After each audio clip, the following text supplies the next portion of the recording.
4.5 months back tech మహీంద్రాలో join అయ్యాను. అందరిలాగే hundreds of people coming there. అందులోంచి ఇంటర్వ్యూ క్రాక్ చేసి నేను జాబ్లో జాయిన్ అయ్యాను. జాయిన్ అయిన తర్వాత జూన్ మంత్లో నాకు హెల్త్ నిజంగా బాగుండలేదు. ఫ్లోర్ మీదనే పడిపోయాను. వాళ్ళు ఇక్కడ నుంచి యూనివర్సిటీ లోపల ఉన్న చిన్న హాస్పిటల్ డామ్స్కి తీసుకెళ్లారు. అక్కడి నుంచి లేదు తన కండిషన్ బాగాలేదు, మీరు మల్లారెడ్డికి తీసుకెళ్ళండి అని చెప్పారు. అక్కడి నుంచి నేను మల్లారెడ్డి హాస్పిటల్కి డెఫినెట్గా వెళ్ళాను. వెళ్ళిన తర్వాత అక్కడ కూడా ఫెసిలిటీ సరిగ్గా లేవని మా హస్బెండ్ నన్ను ఇంటి దగ్గర ఉన్న జీనియా హాస్పిటల్కి షిఫ్ట్ చేశారు.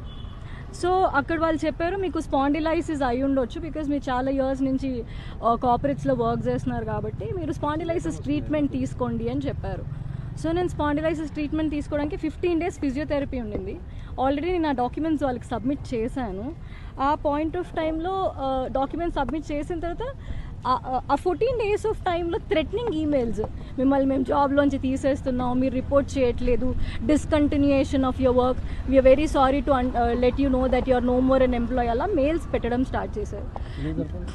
చాలాసార్లు కాల్స్ చేశారు. చేసినప్పుడల్లా మీరు ఎప్పుడొస్తున్నారు అని అడిగారు. కానీ మీకు ఎలా ఉంది, మీ హెల్త్కి ఏమైంది అని ఎవ్వరూ అడగలేదు. నా మీద వచ్చినప్పుడు కూడా I was able to take it అండి. నేను పర్లేదని వదిలేశాను. బట్ 2 steps ఫార్వర్డ్ వెళ్ళిన తర్వాత మధ్యలో కొన్ని రోజులు వాళ్ళే క్యాబ్ స్కెడ్యూల్ చేయలేదు. I have a proof of it. So cab schedule చేయలేదు. ఫ్రైడే ఏం జరిగిందంటే మా పాపకి ఒంట్లో బాగాలేదని నేను కాల్ చేసి చెప్పాను. నేను క్యాబ్ ఏరియాలో అక్కడ దిగి ఇక్కడ నడుచుకుంటూ వచ్చేసరికి 3 calls వచ్చాయి. మా టీమ్ లీడర్ అన్నారు మీరు పైకి వచ్చేసేయండి, పైకి మీరు మాట్లాడండి, మీరు ఫస్ట్ లాగిన్ చేసేయండి అని చెప్పారు. లాగిన్ చేస్తే లేట్ అవుతుంది కదా సార్, నేను మళ్ళీ ఇంటికి వెళ్ళడానికి లేట్ అవుతుంది, నేను లాగిన్ చేయలేదు, నేను ఇంటికి వెళ్ళిపోతాను అని. ఆల్రెడీ డెసిషన్ కనుక మీరు తీసేసుకుంటే మీరు మమ్మల్ని ఎందుకు మేడం అడగడం అంటే, లేదు సార్ మీరు మా టీఎల్, మీకు చెప్పకుండా ఎలా ఉంటాను అని చాలా మర్యాదగానే నేను కాల్ డిస్కనెక్ట్ చేశాను. ఆ తర్వాత నెక్స్ట్ డే మార్నింగ్ కూడా నాకు కాల్ వచ్చింది. కాల్ వస్తే నేను డాక్యుమెంట్స్ పెట్టాను, నోటెడ్ అని పెట్టారు. పెట్టిన తర్వాత వాళ్ళు నాకు 22nd రోజు నేను నార్మల్గా లాగిన్ చేయడానికని వచ్చానండి. ఫ్రైడే రోజు నేను ఆఫీస్కి వెళ్ళలేదు. డాక్టర్కి కాల్ చేశాను, doctor Prashant Edwards, I proof of it. తను రేపు పొద్దున్న మార్నింగ్ 10 o'clockకి రమ్మన్నారు. సాటర్డే రోజు పాప నేను ప్రాపర్గా హాస్పిటల్కి తీసుకెళ్ళిన తర్వాత వాళ్ళు టెస్ట్స్ చేశారు. రిపోర్ట్స్ అన్నీ సండే కదండి, మండే వచ్చి తీసుకోండి అన్నారు. మండే మొత్తం ట్రీట్మెంట్ చేసిన తర్వాత కూడా, నేను డాక్యుమెంట్స్ పంపించిన తర్వాత కూడా they wrote me an email that నేను డాక్యుమెంటేషన్ పంపించలేదు, వాళ్ళకి ఎలాంటి కమ్యూనికేషన్ ఇవ్వలేదు కాబట్టి నన్ను సర్వీసెస్ నుంచి తీసేస్తున్నా అని మెయిల్ పెట్టారు. After multiple attempts, we have not any medical report nor have reported back to office. Hence, we will have to unfortunately proceed with the separation under abandonment form అని ఒక mail పెట్టారు. నా దగ్గర proofs ఉన్నాయి that నేను I have sent it to them అని చెప్పి.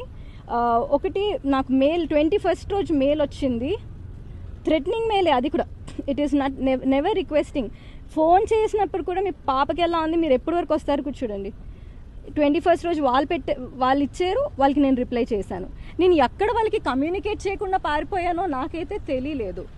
మళ్ళీ ఇందులో క్లియర్గా you haven't reported to office అన్నారు. 22nd రోజు నేను ఆఫీస్కి వచ్చాను. I used office cab. వచ్చిన తర్వాత when I was reading those mails అండి, నాకు అనిపించింది నేను ఇంత టాక్సిక్ ఎన్వైరన్మెంట్లో నేను వర్క్ చేయలేను. Anyhow I was decided to put down my papers and police స్టేషన్కి వెళ్ళాను నేను to complaint.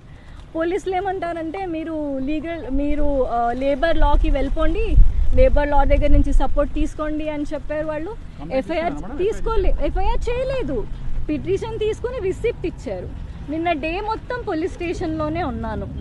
Evening I try to reach few people but ever respond సరిగా అవ్వలేదు.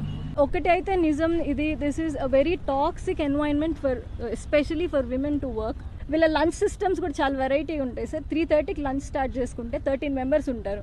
Per head ½ an hour, 4, 5, 6, 7 last member అన్నం తినే వరకు 9 o'clock అయిపోతుంది. సో వాళ్ళకి స్ట్రిక్ట్ లంచ్ బ్రేక్స్ లాంటివి కూడా ఏవి ప్రాపర్గా ఇవ్వరు. మోర్ ఓవర్ విమెన్తో అరిచి మాట్లాడడం సార్. వీళ్ళకి టేబుల్ కాన్వర్జేషన్స్ అని క్లోజ్ రూమ్ కాన్వర్జేషన్స్ అలా ఏం ఉండవు. ఫ్లోర్ మీద నించుని అరిసి మాట్లాడతారు. ఎవరైతే నాకు కాల్ చేసి, నా బాధ అంతా ఏంటంటే సార్, మీకు ఎలా ఉంది అని కూడా అడగకుండా మీరు ఎప్పుడు వస్తారు అని అడిగి జాబ్ నుంచి తీసేయడం కాకుండా, I'm not fighting back that I get back to tech Mahindra. I'm fighting for the harassment caused by them. 4 months నుంచి సార్ మా టీఎల్ వచ్చేసి శివసాయి పున్నా అండ్ భాగ్య అంటే సార్ ఎవరికైనా కష్టం వస్తే హెచ్ఆర్తో చెప్పుకుంటారు రైట్, మీరు ఎవరైనా హెచ్ఆర్తో చెప్పుకుంటాం. మేము హెచ్ఆర్ఏ కాల్ చేసి థ్రెటన్ చేస్తే సార్ ఆమె ఇఫ్ యూఆర్ చెప్పడానికి కూడా ట్రై చేస్తే come with documents then I will talk అంటది. ఒక ఆడ మనిషి అట్లీస్ట్ దే షుడ్ లిజన్, ఆవిడ అది కూడా వినదు. తర్వాత మీరు చూసినట్టు మా head of the department Rafi గారికి నేను మెసేజ్ పెట్టాను వాట్సాప్లో. వాళ్ళు అనడం ఏంటి అని అంటే మీరు మాకు మెయిల్ చేయలేదు అని. Anything is a communication right. So నేనే అన్నాను అంటే what I'm trying to say అంటే సార్ కార్పొరేట్ ఎంప్లాయీస్కి ఏదైనా జరిగితే లేబర్ కోర్ట్కి మాత్రమే వెళ్ళాలి.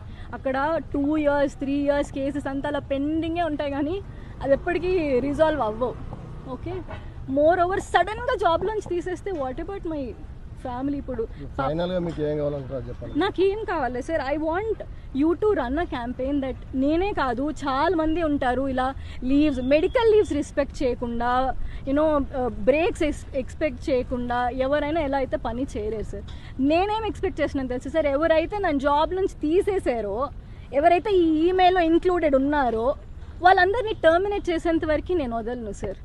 నేను ఇక్కడే కూర్చుంటాను until I get the information. 4.5